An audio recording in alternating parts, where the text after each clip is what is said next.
কিছু ভদ্রতার লক্ষণ: 1. কারোর সাথে ধাক্কা লাগলেই সরি, তা আপনি আগে বলে দিয়েছেন, মানে আপনি জিতে গেছেন। 2. কোথাও কোনো ভুল করেছেন, কোনো অহংকার না রেখে দ্রুত ক্ষমা চেয়ে নিতে পেরেছেন, মানে আপনি জিতে গেছেন। 3.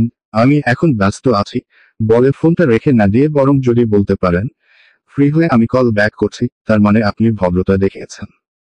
একই কাজ একটু ভিন্নভাবে করলেই সেটা সুন্দর হয়ে যায়, পরিস্থিতিও বদলে যায়। 4. দেখা করার সময় নেই বলে কাউকে বিদায় না দিয়ে বরং যদি বলতে পারতেন একদিন সময় করে আপনার সাথে দেখা করব, তবে ব্যাপারটা শুনতে কত ভালোই না লাগতো।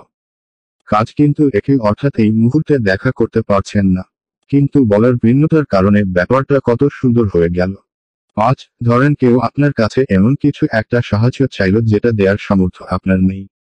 কি বলবেন তাকে? আমি সাহায্য করতে পারবো না, ডাইরেক্ট বলে দিবেন। এভাবে বললে তিনি কষ্ট পাবেন। ব্যাপারটা এভাবেও বলা যায়, আপনাকে এই ব্যাপারে সাহায্য করতে পারলে আমার ভালো লাগতো। তার মানে তিনি বুঝে নেবেন আপনি সাহায্য করতে পারছেন না এবং তার জন্য দুঃখ প্রকাশ করছেন। একই বিষয়ে শুধু বলার ভিন্নতার কারণে কত সুন্দর হয়ে ওঠে। 6. ধার নেওয়া জিনিস সময়মতো ফেরত দেয়াটা ব্যক্তিত্ব। যদি ফেরত সময়মতো দেয়া না যায়, তবে অন্তত ওই দিন ফোন দিয়ে সরি বলাটা ভদ্রতা। তিনি আপনাকে একবার ধার দিয়ে যেন এই সিদ্ধান্ত না নেন তিনি আর কখনোই আপনাকে কিছু ধার দিবেন না, এমনকি জরুরি প্রয়োজনেও না। আমাদের সম্পর্ক হোক বিনয়, ভদ্রতা ও ভালোবাসা প্রতিষ্ঠায়।